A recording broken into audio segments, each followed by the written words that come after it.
بسم الله الرحمن الرحيم ওয়ালাইকুম আসসালাম রহমতুল্লাহি ওয়া বারাকাতু। যে জসিম ভাই মালয়েশিয়া থেকে জানতে চেয়েছিলেন যে মেয়েরা জামাত করতে পারবে কি না, মেয়েরা মেয়েদের মধ্যে জামাত করতে পারবে কি না। জি, অবশ্যই পারবে। মেয়েরা মেয়েদের জামাত করতে পারবে, মর্মে দলিল আছে, যেমন সহিহ হাদিস আছে। তবে এখানে ইখতিলাফ আছে, মতনৈক্য আছে। এখানে মতনৈক্য বলতে ইমাম আবু হানিফা অর্থাৎ হানাফি মাযহাবের মতে মেয়েরা মেয়েদের জামাতে ইমামতি করতে পারবে না, এটা তাদের মত। কিছু কিছু আরো মাযহাব আছে যে কেউ পারবে, কেউ বলছে পারবে না। তবে সহিহ রিওয়ায়াত হলো যে মেয়েরা মেয়েদের জামাত করতে পারবে, তাতে কোনো সমস্যা নেই। মেয়েরা মেয়েদের মধ্যে, তবে তাদের জামাতের ইমাম ইমাম যিনি হবেন তিনি মধ্যখানে দাঁড়াবেন।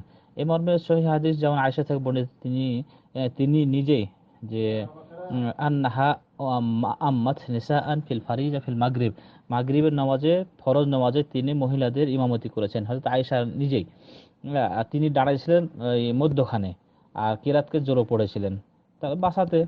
সেখানে মুহররম আছে বা পুরুষ পরপুরুষ কেউ নাই, সেখানে তিনি করেছেন।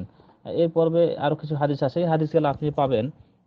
যেমন ইমাম আলবানী হাদিস সহিহ বলেছেন। ইমাম আবু দাউদের হাদিসটি আছে 552 নম্বর হাদিস।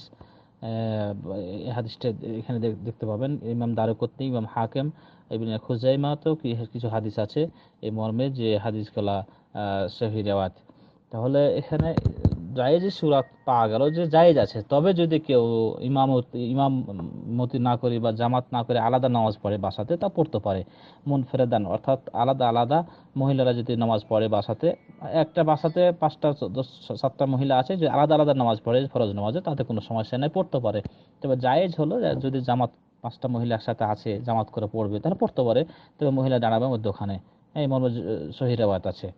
তবে মাযহাবীদের মতে বা কিছু কিছু মত আছে যে করা যাবে না। কেউ বলছে এটা মুস্তাহাব, কেউ বলছে জায়েজ, কেউ বলছে মাকরুহ।